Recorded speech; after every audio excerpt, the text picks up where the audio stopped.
chaîne de la diaspora congolaise.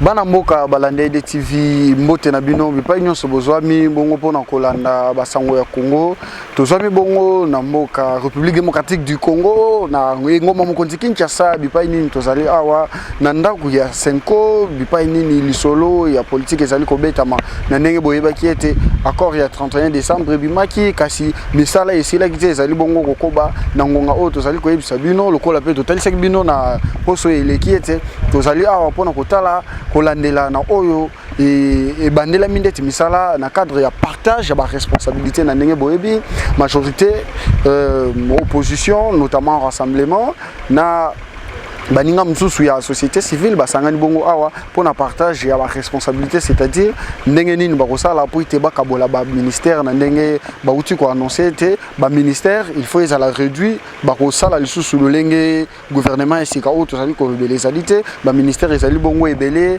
ezali bongo kokota kozala bien te pona bango il faut ba réduire ezala bongo na nombre moko ya malamu yango na basangani awa bazali ko beta lisolo yango baye bandenge nini bakosala makambo ngo premier ministre kozala boye akozala na boye majorité kozala na batu boye société civile ezala na batu boye na yango wana tozali awa kotala misala ngo lolenge ezali kokoba na ndenge bozali kolanda na bilili wana bazali na kati ya kobeta lisolo bazali bongo kosolola ba permetaki na biso tokota tomona lolenge nini misala ngo ezali kosalema tokoti tomoni ndenge bazali na yebisa bino ete bazali concentré pona kobeta bongo lisolo ya mboka Congo maseke ezali te na ndenge pe tokotalisa bino lolenge nini bao kaka bouti kotala wana ba lobaki mwa liloba na micro na biso EDTV to na ba interview bongo tozonga na sima.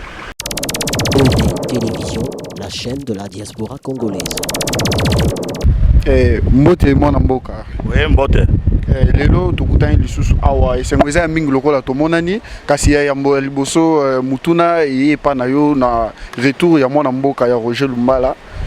Azongi na kati ya mboka wana déjà bongo musala malamu ya accord ya 31 décembre pona lilobeko zalani accord ya le 31 décembre baza ko juger yango ndenge obele yozo sala wana te totala ka solution nango dans la globalité eza solution globale nde to salaki c'est alors to ko sala bilan nango siko ndenge mwana mboka zongi boye quand même ozomona déjà que na mikoleza liko ya ekozala lolenge uti ko lobake ekozala siko na globalité na ce qui est important c'est le Congo et que ce qui est important ils a ba accord to signé awa pour na ba congolais nyos oyo bazana pokoso bazonga vous savez problème ya droit de l'homme ils a ka problème ya mututé ils a ka principe général. Le 31 décembre bosina ki accord peuple la mona ki était makambo et c'est là qui mais to moni bino lisusu bozongeli wa c'est que silinda nute bozana makambo susu il faut le 31 décembre basina kinde accord quand on signe un document il ngolo baté que bozo kota no royaume des cieux le même jour c'est un processus c'est-à-dire c'est une étape pendant les négociations de to signaki la deuxième étape comment mettre ça en exécution. Et nous sommes dans la deuxième étape. Alors, il ne faut pas dire que non, à partir du 31 décembre, et Zalaki que Tolobaki n'a pas congolais que non, Mbokezo Kota na paradis. Non. Et Zalaki accord de principe, Otozo Benga accord global et inclusif pour redresser les règles de jeu au busso to s'engager na yango. Lelo to salaki chronogramme ngolo ba calendrier ya ba action nyonso ye sengeli to sala na ba accord global et inclusif. Après ça to salaki partage des responsabilités.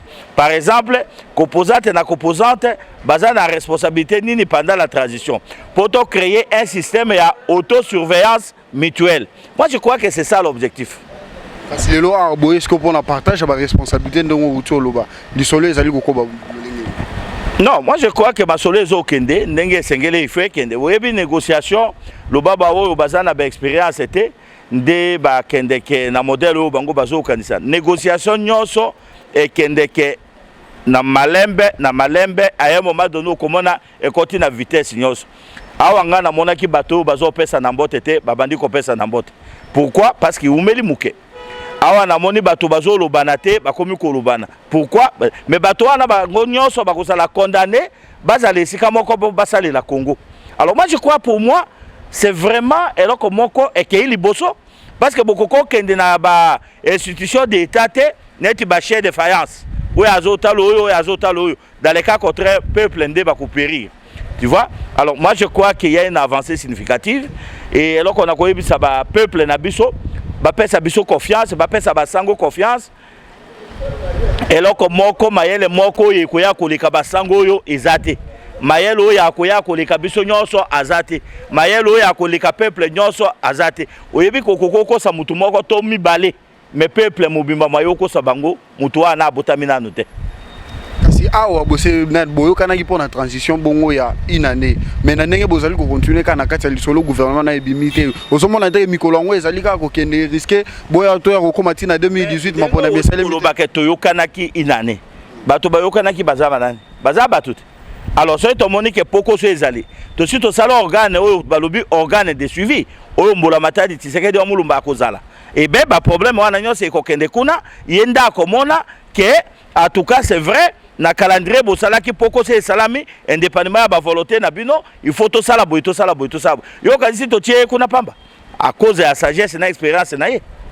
Merci beaucoup. Merci. Les rapports de travaux en commission, des passerelles que les politiciens se sont faits pendant ce long week-end et on fera l'état des lieux et puis on verra dans quelle direction aller. Donc ça ne promet pas pour aujourd'hui? Pour aujourd'hui, certainement pas. La constitution de cette nomination tire sur sa légitimité dans cet accord? Non, non, non. L'accord ne donne aucune légitimité à quelqu'un. L'accord dit toujours qu'on se réfère à la Constitution. Mais on a simplement dit que la majorité acceptait que ce soit l'opposition, le rassemblement qui présente un Premier ministre. C'est ce qu'elle a dit, sans toucher à la Constitution. On reste optimiste. Ah oui, il faut être optimiste. Il faut être optimiste. Alors, on va parler du Conseil national de suivi de l'accord et des processus électoraux. Mais comme vous le savez, nous sommes aussi en pourparlers pour trouver la matrice sur laquelle on va bâtir le nouveau gouvernement. Mais le plus important ici, c'est la solidarité, c'est l'amour de la patrie. Ce n'est pas parce que je suis grand, je dois tout prendre. Ce n'est pas parce que je suis petit, je dois réclamer beaucoup ou être absent. Mais nous disons tous que nous ne sommes pas venus pour les postes, mais en même temps, nous traînons à cause des postes. Le peuple risque de nous sanctionner tous et je crois que nous allons nous surpasser pour montrer effectivement que nous ne sommes pas venus ici pour transformer cette salle en un électorat. L'électorat, c'est celui que nous allons conquérir dans le processus ici, préélectoral et électoral. Allons vite à l'essentiel, donc les rassemblements déjà la primature, ils ont la présidence du conseil, nos amis de la majorité, le président de la République des maires en fonction, ils ont les assemblées provinciales, ils ont les bureaux de l'Assemblée nationale. Je crois que tout le monde doit mettre un peu de l'eau à son vin pour qu'on avance. On a dit que l'UNC aurait demandé une grosse part, c'est ce qu'une certaine presse demande. Non, l'UNC a été généreuse avec tout le monde. Nous avons dit 15-15, c'est-à-dire l'opposition politique au dialogue et la majorité présidentielle. Et nous avons dit pour les rassemblements, si mes souvenirs sont bons, on avait mis à 11, pour la bonne et simple raison qu'ils avaient déjà la primature, la présidence et les conseils de suivi. Et nous avons dit pour la société civile 3 et non signataire 1 et l'opposition républicaine un ministre d'État, un ministre et un vice-ministre. C'est ça notre proposition. Nous avons pensé à tout le monde. La majorité présidentielle a fait sa position. Nous avons discuté avec elle avant-hier. Et je ne dis pas que nous sommes diamétralement opposés. Nous commençons à retrouver des points de convergence. Il ne reste plus qu'à discuter avec le rassemblement. La diaspora n'est pas partie prenante, disons, ne participe pas, mais il y a un vice-ministère qui est prévu. La diaspora participe puisque Gilbert Kankonde de la diaspora, non? Mais tout en étant conseiller du président Etienne Tshisekedi. À moins que vous lui alléviez cette qualité, je peux vous en citer au moins 5.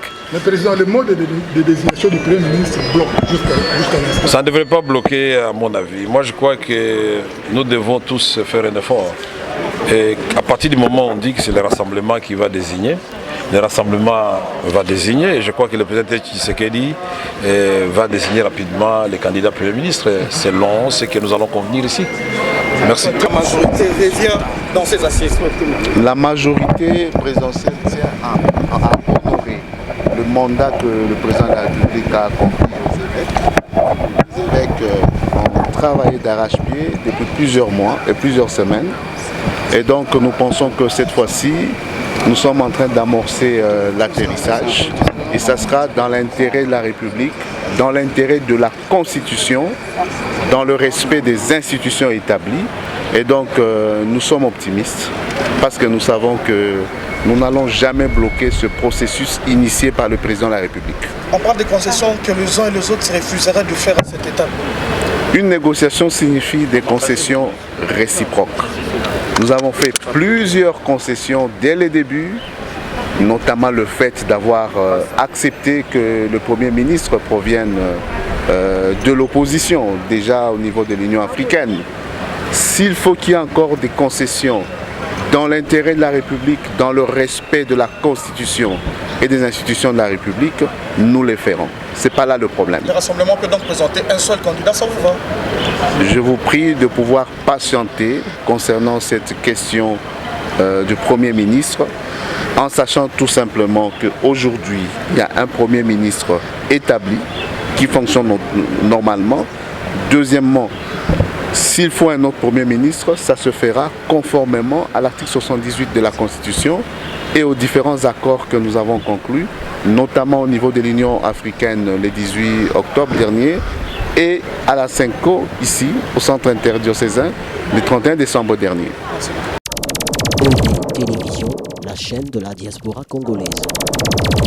esengo ezali ya mingi parce que tozali kolandela bongo makambo ya mboka Congo to information en général pene awa mutu akobetela mutu lisolo azali te po ete biso moko tozali komona lolenge nini makambo ezali kosalema bozala toujours na biso na EDTV bomoni ndenge ba politiciens bazali déterminés bomoni tango mususu ba question na biso ezali kokende ko attaquer bango directement bazozanga bongo makambo ba réponse ya kopesa na ba question na biso po ete charge na bino opinion ezali likolo na bango ndenge basawa na bayebi ke erreur ya muke opinion ko baluka pamba te souci ya opinion ezali bongo changement obino bozali kozela to banzi ete yango be bango bakotelia wana kati bozala na biso na EDTV poto la kisabino ndenge nini makambo ezali kokoba.